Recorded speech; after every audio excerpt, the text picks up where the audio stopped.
Welcome in, everybody, and welcome back to Sports Profit TV. This is the MLS Live podcast with me, Cooper, and my buddy Garrett. We are the co-hosts, and these are our Twitter handles. Well, actually, that's my website. But yeah, we're back. It's been a little bit, and I think last episode was 2 weeks ago. We have since updated our season results. Obviously, this is a special decision day episode because Saturday's decision day for Major League Soccer. There's a ton of playoff implications that we're going to be discussing when we get to our plays. Obviously, that's going to go into some of our handicapping and motives are obviously important. So we'll definitely get to that. But if you don't follow us on Twitter, I'm just going to kind of repeat what we posted on Twitter as far as our updated season results so far. And this also includes our Leagues Cup episodes that we did, which was really fun. I'm really glad that we decided to cover Leagues Cup because not only was the tournament fantastic, it was also just a really fun episode, and we kind of kicked ass. So it was definitely fun.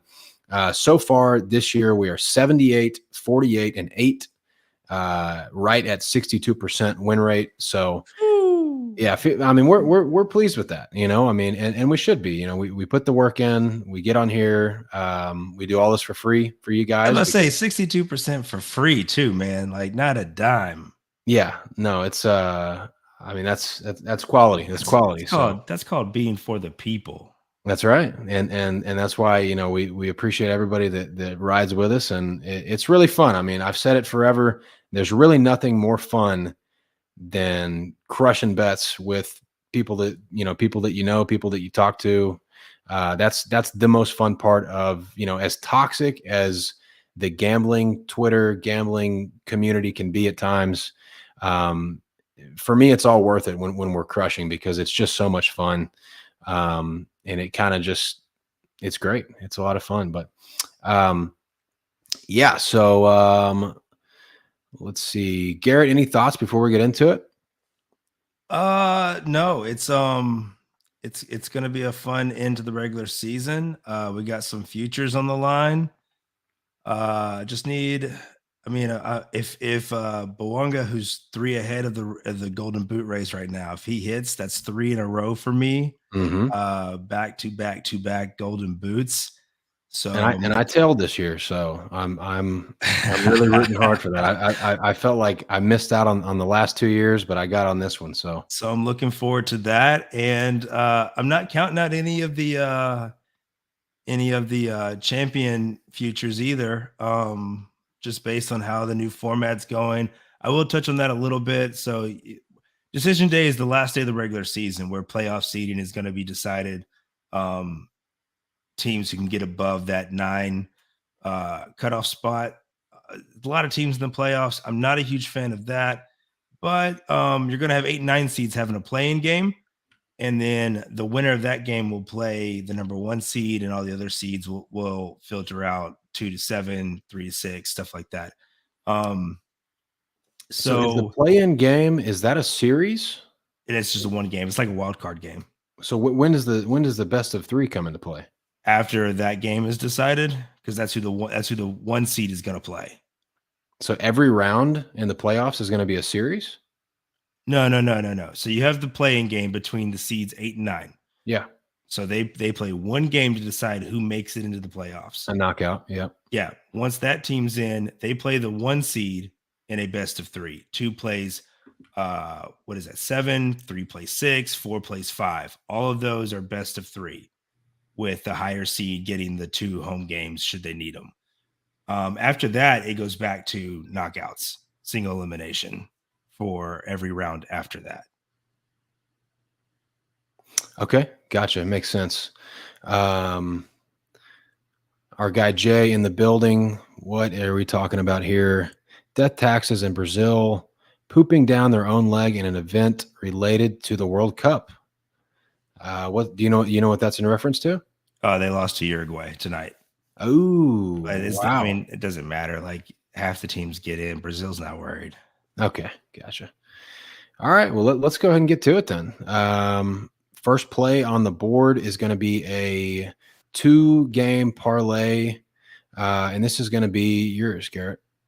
Yeah, I'm mixing it up a little bit with a couple of parlays here for my plays. We're going to start out with NYCFC draw no bet as they are hosting the Fire at Citi Field.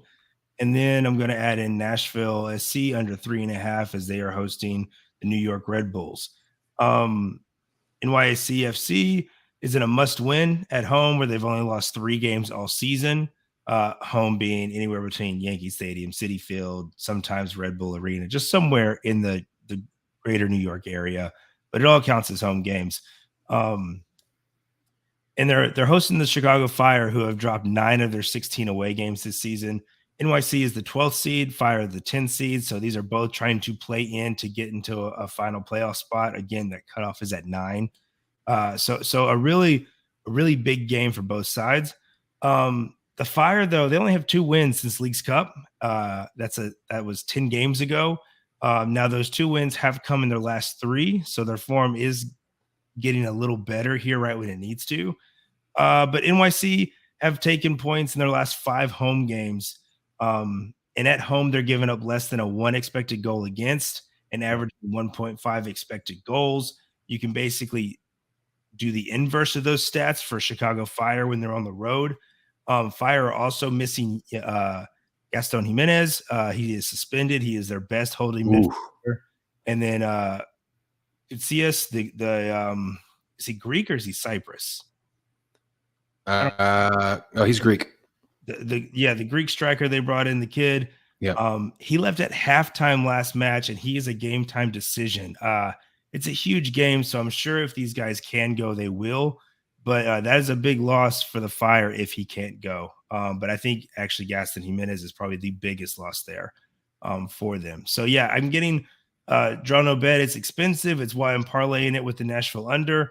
But I do like New York City to get something out of this game. I honestly think they win, but I'm just going for a little extra protection here.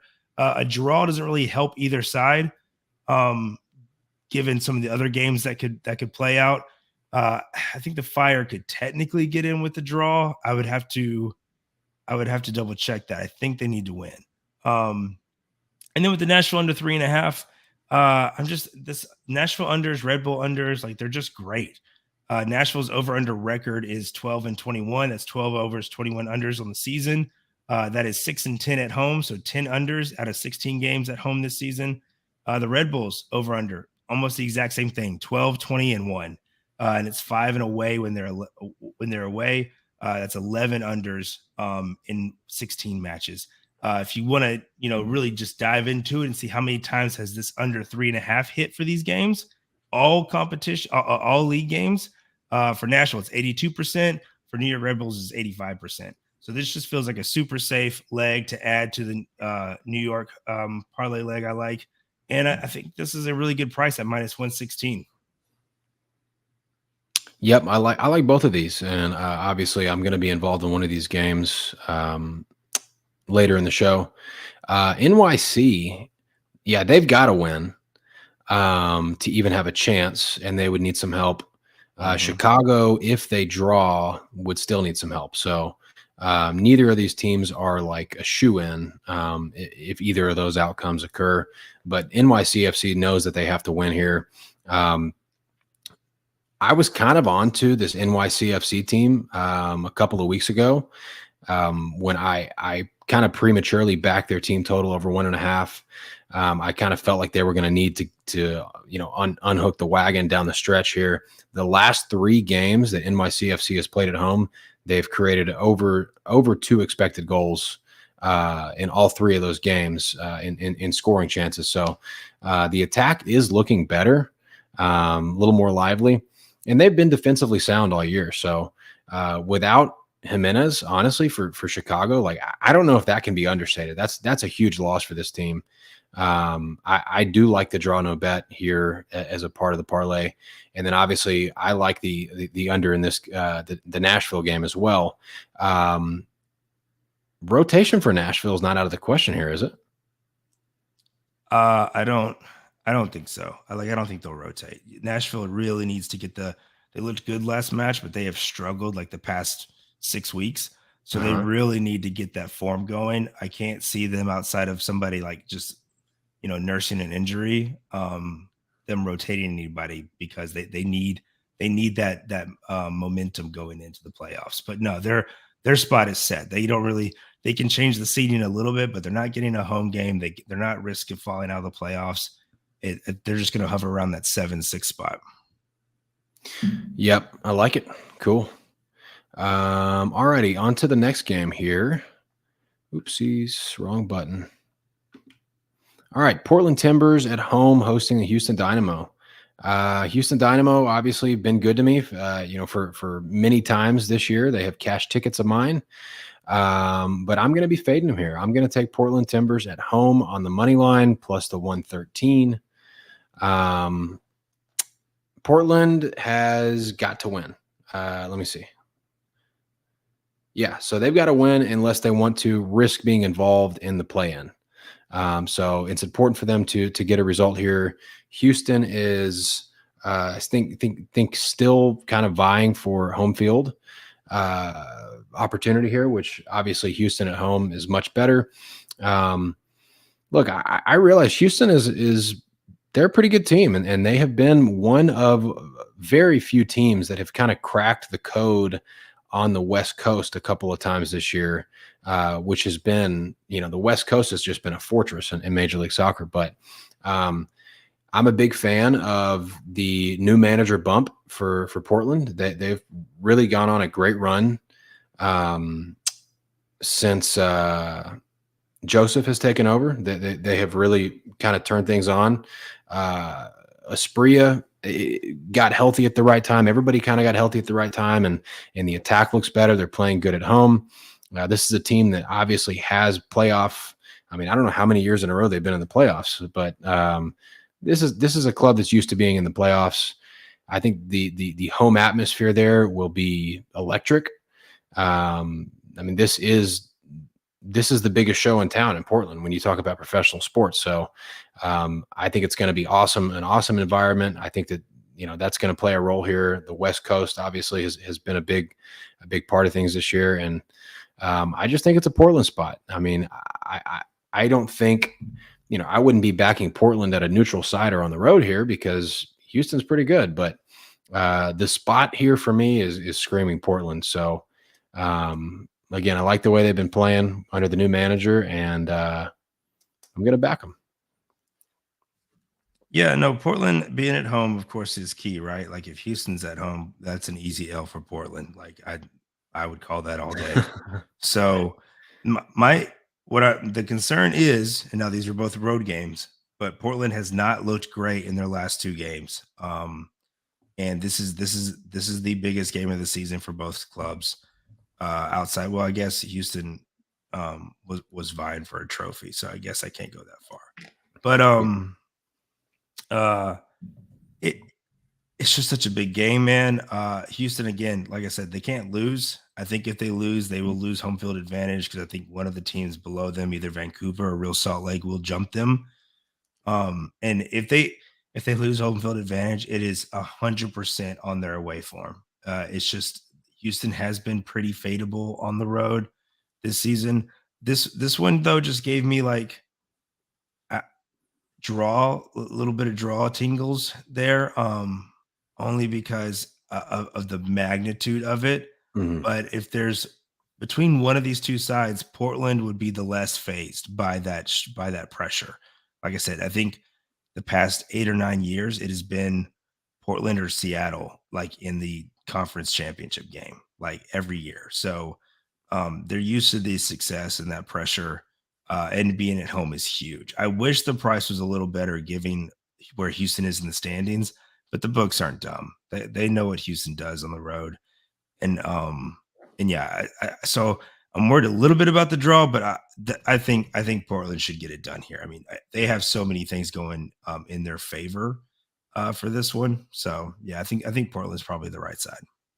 Yeah, and just to be totally honest, the price played a big role in this decision as well. If this was, I would probably draw the line at even money here. Like as long as I'm not paying juice on this, I think it's value. I wasn't really interested in playing -110, -115, or anything further than that.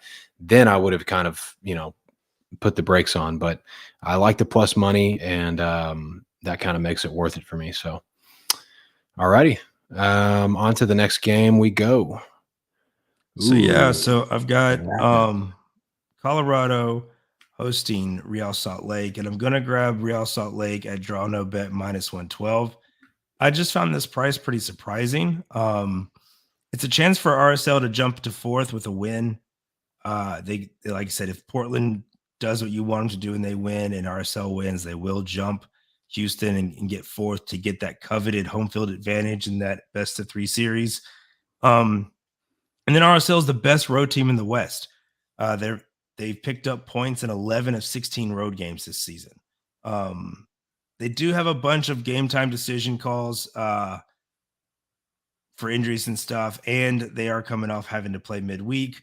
So it's not the greatest spot, but the Rapids are bad, and they're looking at next year. I don't see why they don't play some youngins in this one to really get a look at them, see what they can do.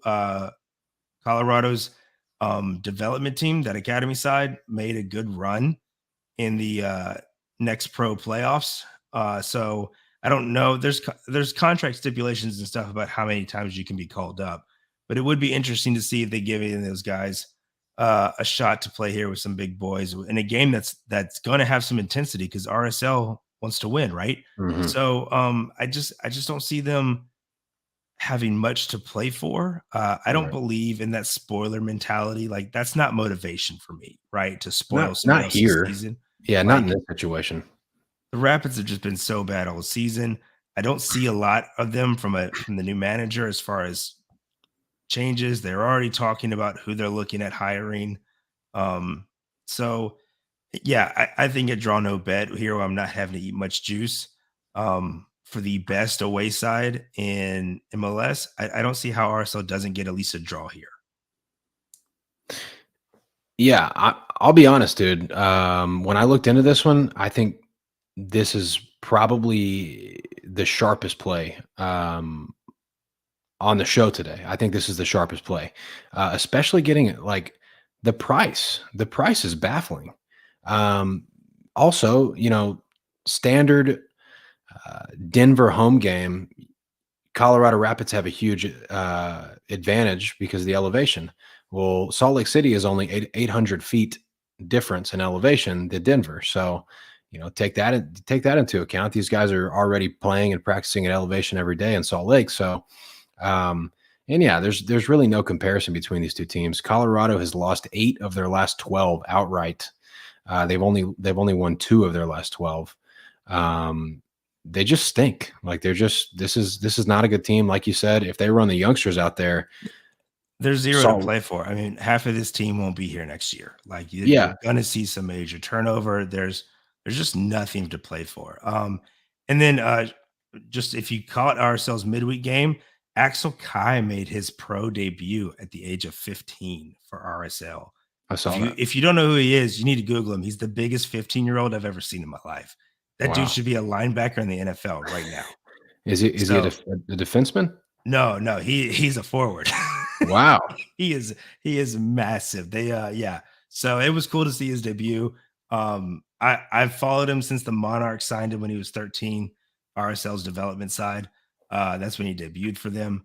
So yeah, the dude's got all the promise in the world, and it was cool to see him out there just ripping shots. Was that for MLS Next or for the big boys? This was before, the Monarchs were before MLS Next was No, around. no, when he debuted. He debuted for the Monarchs at age 13. He debuted for RSL midweek. For the big team or for the Yeah, MLS? Okay. I think a couple of weeks ago, a 13-year-old came on for Sacramento Republic. Did you see that? yeah. That's He pretty cool beat too. he beat Kai's age by I forget how many days. Yeah, pretty cool Because stuff. he became the youngest pro because Kai had that record. Yeah, that's cool to see. I mean, that's good for the sport. That's a good sign.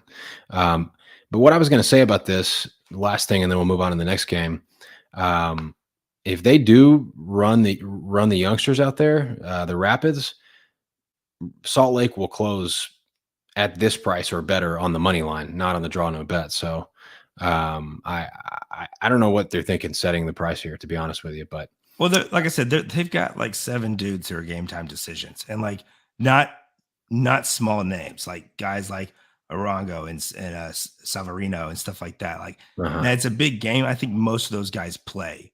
None of them have been ruled out yet, so I'm not worried about how many guys they might be missing. I think news like that, when you see who's in for RSL, actually moves the line, or could move the line more. Okay, fair enough. All righty, I like it. Let's so far favorite play on the show for me, RSL draw no bet. All right, let's go on to the next one here. We touched on this one a little bit, and I'm going to be on the under here. Grab the under 2.75 at -110. I just looked back at it a second ago. It's still at -115, so a good price. I don't know if the over's taking some money, and so the under's getting a little more affordable. I really don't know. But, we just talked about this one. I don't know if Nashville rotates, but their spot is pretty much set. Red Bull on the road, they just don't create. I feel pretty good about the tempo of this game. I don't really see any reason for this to be high flying by any means. And also Nashville is really good defensively, especially at home. So Nashville doesn't really have any reason to run it up. If they take a lead, it's 1-0. I think this is like 1-0, 1-1 range, to be honest with you. So I'm on the under here. It's interesting because Red Bulls need the win. Mm-hmm. They need the points, but Nashville's at home, right? So that's the advantage. So I don't know how this game's going to go, to be honest, as far as from a side standpoint. But like, I don't see where 4 goals comes from. Like, you've got the under 2.75. I would have played the under 3 straight if it wasn't at I've seen it anywhere from between -150 and -165. I would have eaten juice on the under 3, just not that much juice, which is why I ended up just buying an extra goal and throwing it in the parlay. But no, the under here is just solid. I mean, I discussed the under records in my play previous. Like, the under here has just been a solid play and profitable for these two teams. And we're talking about unders where, like, Nashville and Red Bulls have both had under 2.25s at points this season. Like, their unders have been low, and they're still been cashing them. So, yeah, I mean, Red Bulls are going to have to completely change their tactics in order for, I think, this game to go over. And I just don't see that happening. Right on. Cool. Next one and last one on the show, we have another 2 unit for you guys. And just to be frank, we've been crushing 2 units like the entire season. 2 unit plays have just been slam dunks.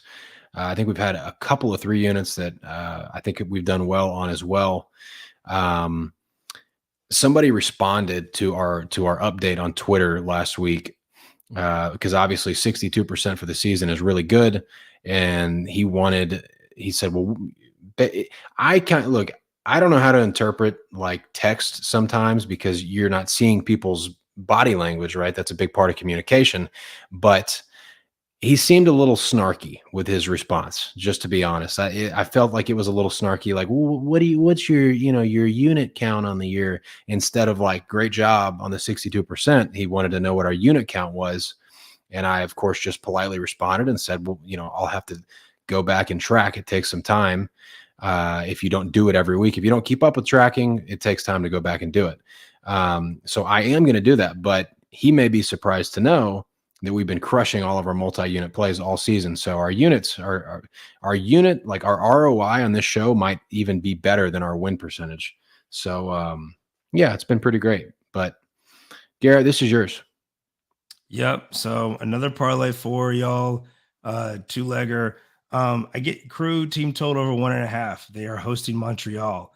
Crew are the highest scoring side at MLS. But they can't cruise here, as they could lose home field advantage if they drop points. So I expect them to come out, take care of business. Montreal is the leakiest roadside in the East. I give them next to no chance to keeping the Crew out of the net. So yeah, I think this is a good, solid parlay leg. And then a rare over 2.5 parlay. Normally I'm doing it over 1.5 for parlays, but this Sporting KC Minnesota line is already at like 3.5. So throwing the over 2.5 and what I think is going to be an absolute slugfest. This is my favorite game of the weekend. You've got the over 2.5 hitting in Sporting KC's last 4 matches, all 4 of them. And then for Minnesota in 4 of their last 5. This is a do or die game for both. Sporting KC is in 10th. Minnesota is in 11th. 7, 8, and 9 are at 43 points. Sporting KC and Minnesota are at 41 points. So if either of these sides win, their chances to be in goes up drastically because I could totally see one of those 3 teams. What is it?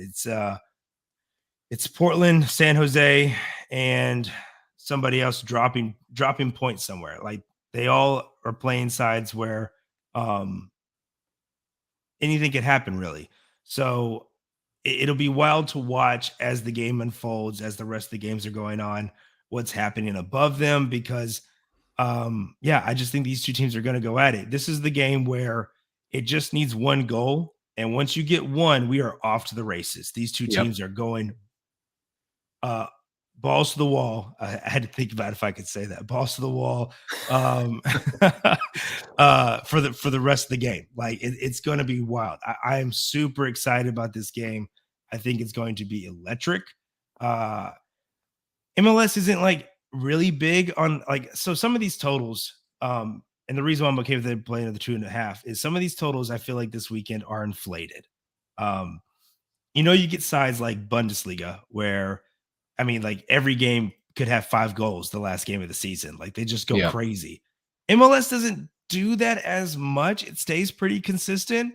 You still get overs, of course. I mean, MLS still is a more over friendly league than not, but it doesn't go wild in the last day because we have that playoffs, right? Like teams still have stuff to play for. It's not like the other big leagues where stuff's already decided, right? Like you already have a champion who's like the very top teams are playing for Europe spots, but here over half the league is still playing for something on the final day because of the playoffs.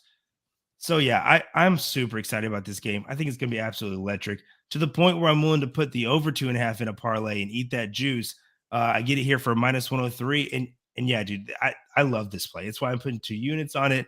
I mean, the Crew should absolutely just demolish Montreal. You want to go into the playoffs feeling good. Like I said, they can't drop points here. So them getting 2 feels like a no-brainer versus this Montreal defense. And then, I can't wait for Kansas City and Minnesota. Yeah, I like both of these spots. I felt exactly the same way about the Kansas City and Minnesota game. That game's going to be awesome, man. I kind of took a peek at Minnesota double chance, and but I just think I didn't because this game could go in a variety of directions. Like you said, that first goal is going to set the tone because as soon as the first team scores, the other team is chasing as hard as they possibly can for the remainder of the game because they both need this equally as bad. So, Minnesota at +260 or +265 or whatever looked like immense value to me. It's just there's so much riding on this game that I know there's going to be goals here. So I'm like, I like Minnesota in this spot, but to me, it almost feels like with this game being as big as it is, I'm almost trying to get a little cute, right? So I'll just take my goals and take that win. Yep, I love it. Cool. And then the Columbus game, really hard to go wrong with Crew.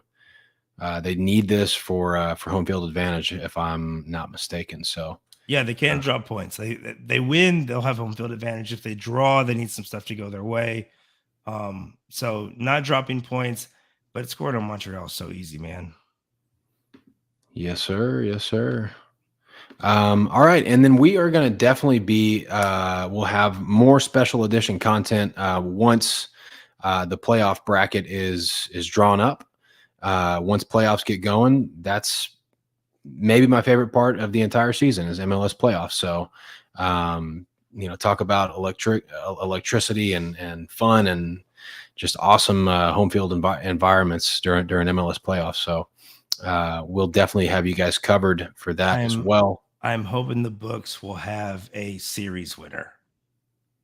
Well, they should. Somebody will. But it's brand new, right? Like I don't know what the books are going to do for this playoff format. So yeah, once playoffs, I think that first playoff show we'll go back over some futures we're looking at or that we're on. There's one I'm still debating if I'm going to jump on, but that spreads me out a little thin. So I'm still having to weigh it and just see how I'm going to roll the dice. So yeah, but that first playoff show is going to be big. Going to have lots of action. I'm going to say this. Maybe you do, but I don't personally have a great feel for who's going to win the whole enchilada this year. I feel like it could be anybody almost is how I feel this season. I didn't take the big faves, right? Because it's hard to repeat, but it is hard to not like Cincinnati or LAFC, not because right. Not because they're the faves, but because they're strong teams, right? And like they're gonna get that home field advantage in that round one.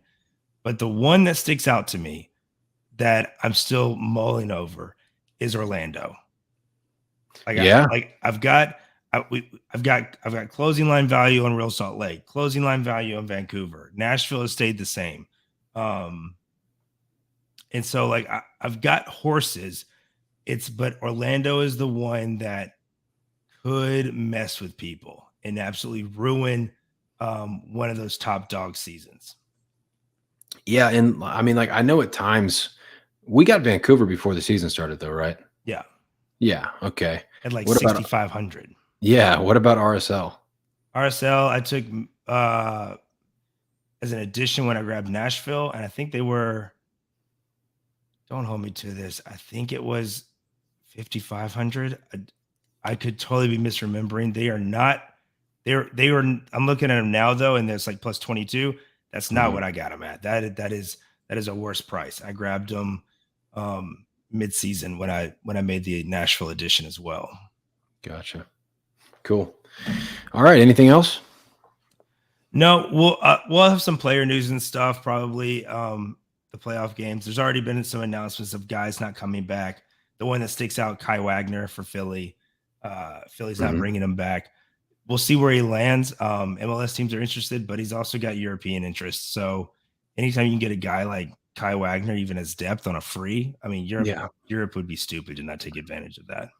We may have to do like a special transfer episode when transfers start coming in real heavy, because with the Messi move, like this is going to be the craziest transfer year ever for Major League Soccer. Dude, if Miami bring in Suarez, I hope not. Tata's openly talking about it. Like, have they seen him play recently? Dude, 3 years? Understand that Suarez with Messi is definitely better than Suarez has been in the past 2 years, but Suarez is still washed. Well, anybody with Messi is better than they were before. This is true. So yeah, we'll see how it goes. I did see one report about the Houston guy, their midfielder. Carrasquilla, he has interest from Spain. Like La Liga is definitely probably. I mean, he's leaving. I think he leaves in the winter, and he's not with Houston next year. He's legit, dude. I think that's an easy call. He's really good. He's definitely going to be a depth piece to almost any European side he goes to. Yeah. But a good depth piece, and teams who are playing in those Europe competitions could definitely use. Yeah, absolutely. He's great for Panama too. I don't know if he's probably not there now because obviously they've got big domestic games to worry about. But alrighty, well. Again, thanks everybody for tuning in. We will just check our Twitter page. That's at MLS Live Podcast on Twitter for updates as far as playoff episodes and such. And we'll see you guys either next week or when are playoffs starting?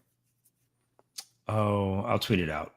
Okay. You All right. have the playing game first. I think there's a little time off before round 1 starts. And then I think those games are like every weekend. Like round 1 is 3 weeks. Yep. So yep, check the description for all the details. Like, subscribe, follow, all that good jazz.